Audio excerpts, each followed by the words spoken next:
Hello friends, இன்றைக்கி என்ன ரெசிபினா பூரி கிழங்கு எப்படி செய்யலான்னு பார்ப்போம்.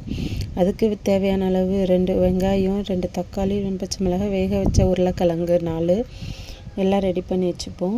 கடாயில் எண்ணெய் விட்டு கடுகு போட்டுக்கலாம். கடுகு பொரிஞ்சு வந்ததும் கடலைப்பருப்பு லைட்டாக போட்டுக்கலாம். வெட்டி வச்ச பச்சை மிளகாவையும் ஆட் பண்ணிக்கலாம். நம்ம லைட்டாக வதக்கிட்டு வெங்காயம், கருவேப்பிலை இருந்தால் கருவேப்பிலையும் ஆட் பண்ணிக்கலாம். எல்லாம் நல்லா ப்ரௌனாக வர வரைக்கும் வதக்கிக்கலாம். நல்லா வதங்கினதுக்கப்புறம் தக்காளி சேர்த்துக்கலாம். நம்ம நல்லா வதக்கிட்டு ப்ரௌனாக வரட்டும். வெட்டி வச்ச 2 தக்காளி ஆட் பண்ணி அதுவும் நல்லா சுருங்குற வரைக்கும் வதக்கிக்கலாம். தேவையான அளவு உப்பு ஆட் பண்ணிக்கலாம். நம்ம லைட்டாக மஞ்சத்தூள், காரம் இன்னும் தேவை அப்படின்னா மிளகாத்தூளும் ஆட் பண்ணிக்கலாம். எல்லாத்தையும் நல்லா வதக்கிக்கலாம்.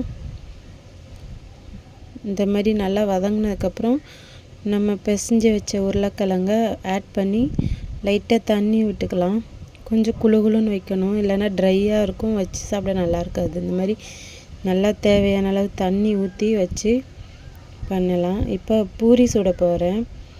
பூரி வந்துட்டு நம்ம உப்பி வரலையேன்ட்டு நிறைய பேர் பார்ப்பாங்க, அப்பளம் மாதிரி வருதுன்ட்டு.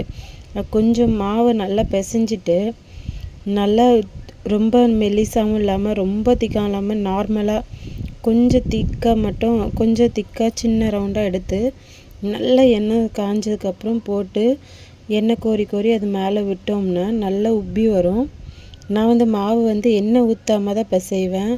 எனக்கு பூரி சூப்பராக உப்பியே வரும். எல்லா பூரியும் அப்படி தான் வந்தது. மாவு மட்டும் ரொம்ப தின்னாகவும் இல்லாமல் ரொம்ப திக்காகவும் இல்லாமல் கொஞ்சம் நார்மலாக தேய்ச்சி போட்டு எடுத்திங்கன்னா எல்லாருக்குமே பூரி நல்லா தான் உப்பி தான் வரும். ட்ரை பண்ணி பார்த்துட்டு எப்படி இருக்குன்னு சொல்லுங்கள் ஃப்ரெண்ட்ஸ். தேங்க்ஸ் ஃபார் வாட்சிங்.